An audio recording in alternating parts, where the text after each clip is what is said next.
Three cloughs run into Greenfield Brook, which itself runs into Greenfield Reservoirs. So this is east of Oldham in the northwest corner of the Peak District.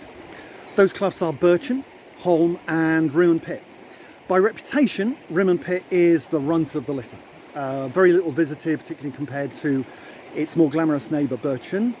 But I'm off to investigate Rimmon Pit Clough today to see just how runtish it is. Up there is Holm Clough, and this tree on the opposite bank marks the start of Rimmon Pit Clough. As a scramble, you can immediately see three things compared to Holm Clough. It's narrower, it's steeper, and it is a whole lot drier. We've not had a great deal of rain recently, so the water levels and the water flow in Rimmon Pit Clough are relatively low at the moment. That's quite positive in one sense, because it means that many of the rocks are out of the water and have dried off, at least dried off in the sun, so they're giving a reasonable amount of grip. And that also continues under the water as well. I don't know if you can see, but the rocks under the water have sort of fine mossy filaments trailing from them rather than algae, which means that they're not too bad to walk on. This mossy slab is typical of some of the things you'll find. The moss is exposed and quite well grown, so it's easy enough to walk up. And then above that, what under other weather conditions might be quite a cascade if it had rained a lot, but it hasn't, so all we've got is a little trickle falling amongst what is essentially a dry 0.5-ish scramble. Algae is, of course, the gill scrambler's #1 enemy. But when it dries like this into a myriad different shades of green, it can actually look rather beautiful, particularly as you know that it's not going to be at all as slippery as the wet variety. I mentioned already the relative steepness of the clough, and that means it's pretty sustained scrambling either over dry boulders like these or up little cascades like this one, which is about 7 or 8 feet tall. When a clough is continuously slippery, there's no fun going up the falls, because it's just become an endurance test. You're knackered, you just don't want any more. But Rimmon Pit Clough, in its current state at least, is working out okay because of the mix of dry rock and slippery falls. And the falls themselves actually are not too bad because they've got a reasonable amount of moss on them.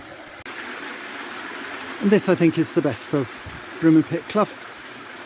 It's a waist deep pool and a tiny bit of thinking required in order to get up the rocks above. At this bend, the clough opens out and flattens off ahead, and so it's quite likely that this could be a moment to stop and just go back down again, but for the sake of completeness I will carry on a little way. If you keep going past that bend, you're not going to find anything radically different, but there is more of the same.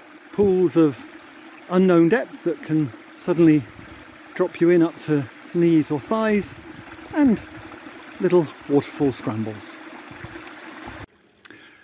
This is Rimmon Cottage, what estate agents would describe as in need of some modernisation.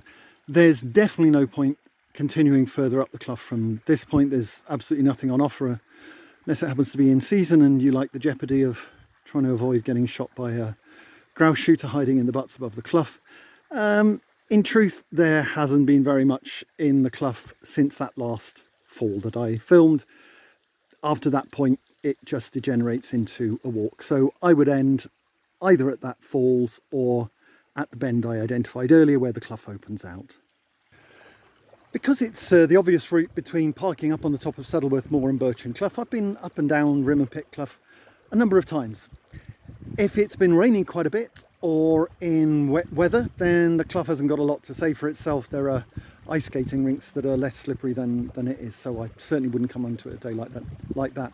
But weather like it is at the moment, where the water levels are relatively low and the rocks beside the brook have had a chance to dry out, then I think, yeah, it's okay. Certainly seems to be a nice alternative to so many of the cloughs I've been in recently, which are just slippy all the time.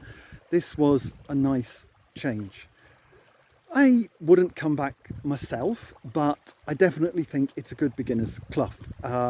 Certainly up to the bend, pretty sustained 0.5 level, and a bit of variety. There are pools, there are boulders, there are falls for someone to get up, and I could well imagine bringing someone out here for a scramble for the very first time, and if they got on with it and they really liked it, saying, okay, let's level up and go around the corner to Birchen Clough.